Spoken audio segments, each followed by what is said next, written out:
Andrea Belotti dikabarkan siap untuk mencoba pengalaman baru dalam karirnya, dan peluang itu cukup terbuka saat ini setelah sejumlah klub tertarik merekrutnya dengan status bebas transfer.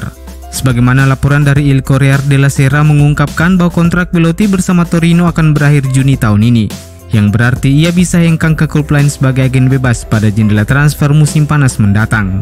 Pemain internasional Italia tersebut telah menarik minat beberapa klub di dalam dan di luar Italia. Toronto FC, Newcastle United, dan Al Hilal menjadi sederet klub dari luar Italia yang berusaha mengamankan tanda tangannya. Namun striker 28 tahun itu disebut lebih memilih untuk melanjutkan karirnya di Italia. Peluangnya untuk tetap berkarir di kompetisi teratas negeri Pisa itu juga cukup terbuka setelah AC Milan dan Inter Milan hingga saat ini juga terus memantau situasinya. Dalam beberapa kesempatan, Belotti tidak pernah menampik bahwa ia telah menjadi penggemar AC Milan sejak lama, dan itu bisa menjadi faktor kunci bagi Milan untuk memenangkan perburuan, terutama jika mereka memutuskan untuk tidak mempermanenkan status Pietro Pellegrini.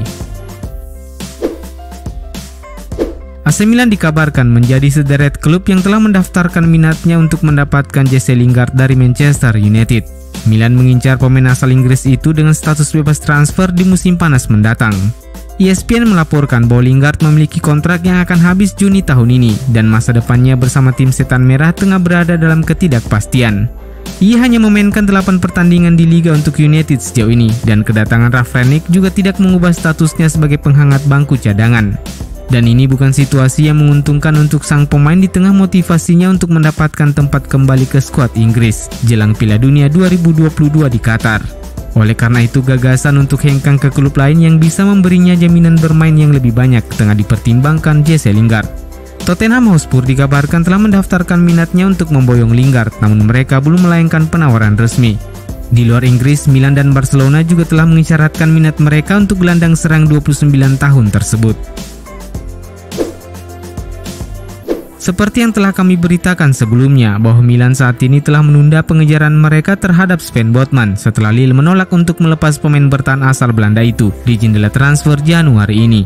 Dan itulah sebabnya Eric Bailly dari Manchester United saat ini muncul menjadi target utama. Momentum untuk bisa mengamankan tanda tangan pemain internasional Pantai Gading itu cukup terbuka setelah Bailly dikabarkan telah memberikan persetujuan pribadi untuk berlabuh ke San Siro. Hanya saja kepindahan Bailly menuju Italia saat ini sedikit terhalang karena negosiasi Milan dengan Manchester United menjadi semakin rumit. La Gazzetta dello Sport melaporkan bahwa pembicaraan terakhir antara eksekutif Milan dan perantara yang terlibat dalam operasi tersebut belum menghasilkan kemajuan yang substansial. Direktur Milan Paolo Maldini dan Ricky Massara hanya tertarik untuk pinjaman dengan opsi pembelian, sementara kubu United hanya bersedia melepasnya dengan pembelian langsung. Oleh karena itu, pihak Milan saat ini masih menunda untuk melakukan negosiasi lanjutan dan mencoba menunggu peluang lain di bursa transfer. Sumber yang sama menyebutkan bahwa ada dua alasan utama mengapa manajemen Milan belum sepenuhnya memutuskan untuk all-in dalam pengejaran Eric Bailly.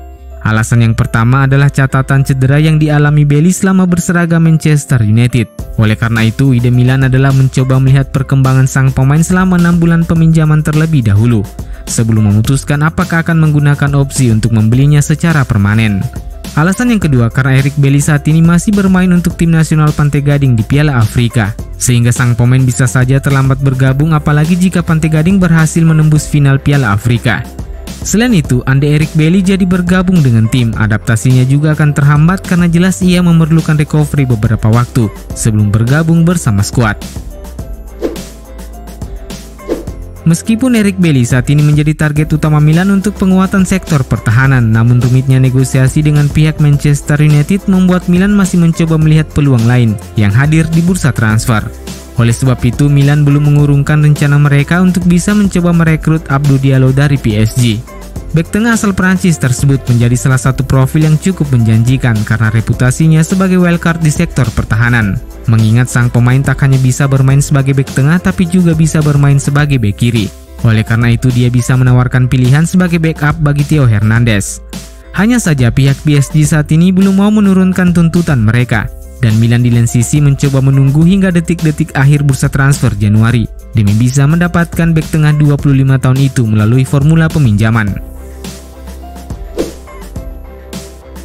AC Milan telah menjadi korban dari kepergian beberapa pemain intinya yang akhirnya pergi meninggalkan klub dengan status bebas transfer.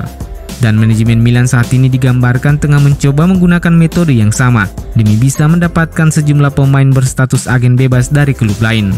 Laman Planeta Milan telah merinci beberapa pemain berstatus bebas transfer yang saat ini masuk dalam subjek pantauan Rossoneri, dan berikut ini beberapa di antaranya.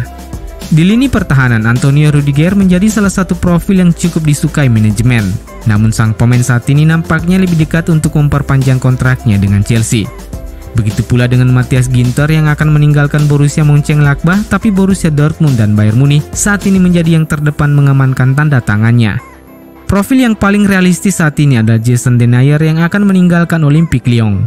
Namun di atas segalanya, Andreas Christensen dari Chelsea adalah profil pertama yang sangat disukai Paulo Maldini.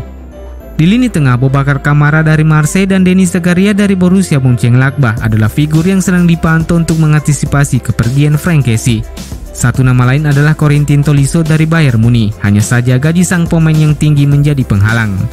Untuk gelandang serang, Milan saat ini juga sedang memantau Jesse Lingard dari Manchester United. Namun Rossoneri harus menghadapi persaingan dari Tottenham dan Barcelona. Di lini serang, Alessandro Lacazette dari Arsenal telah beberapa kali ditawarkan ke Milan, tapi Divock Origi dari Liverpool nampaknya lebih disukai manajemen.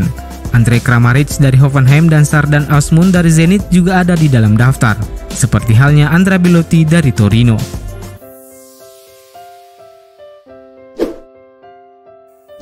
AC Milan berhasil memastikan satu tiket ke babak perempat final Coppa Italia setelah mengandaskan perlawanan Genoa 3-1 melalui babak perpanjangan waktu.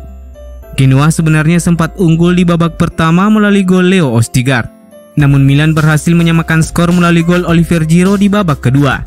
Skor imbang 1-1 ini memaksa kedua tim harus memainkan perpanjangan waktu. Di babak extra time ini, Milan kemudian mencetak 2 gol kemenangan melalui Rafael Leao, dan 1 gol lainnya dipersembahkan Alexis Saelemaekers.